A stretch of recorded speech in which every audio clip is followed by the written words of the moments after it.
Okay, let's continue looking at some Visual Basic code. I'm going to go into the button 1 here. If you don't have this, create a new application, drop on a button, and then double click it. Now I'm going to declare a variable and say sales as double. Okay.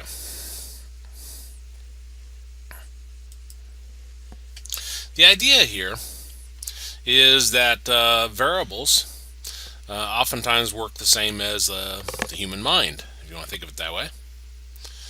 If I give you something to remember, I give you a number, $11.37. So $11.37 is what I want you to remember. Well, your brain assigns a particular piece of the memory to keep track of that. So if I ask you 2 minutes from now, what's a number? You'll say $11.37.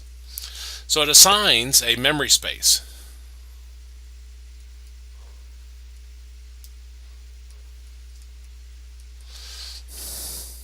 Forgive my writing. So when we declare a variable, we're defining a memory space to keep track of something. Now if I say sales is equal to 1137, what this does, same idea as the memory space in your brain, it assigns that blank spot now for 1137. Now we know that's temporary. You won't remember 1137 tomorrow or the next week or 2 years from now. In a computer program, this will be temporary. You shut off the program, quit running it, it won't remember this. We'll talk later on about permanent memory, or semi-permanent. I don't think there's anything that could be defined as completely permanent. Okay.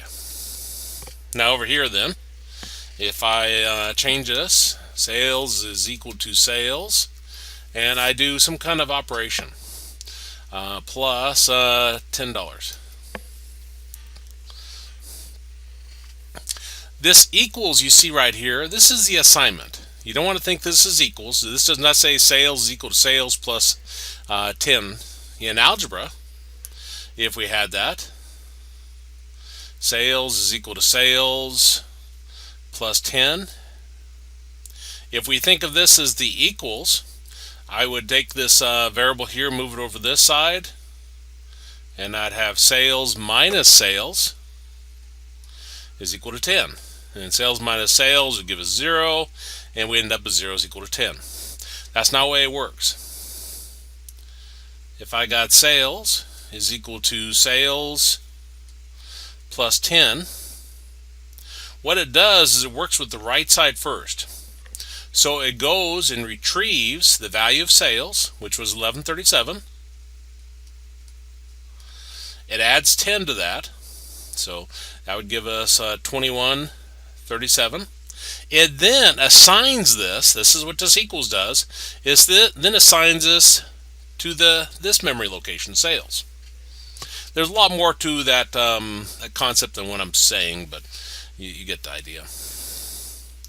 So this same memory location, this is now gone, and the new value in here should be 2137. So that's how that equals works. We think of it as it is the assignment, where you're assigning the value of the right side to whatever's here. Now this means that you cannot do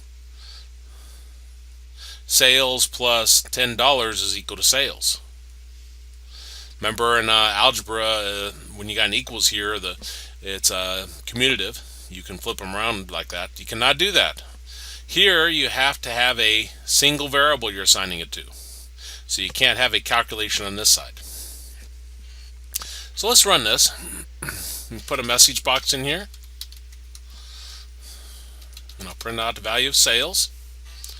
And just make sure it's 2137. Okay, so we run that. And if I should have disabled the VAST again. There's the vast. Let me disable that.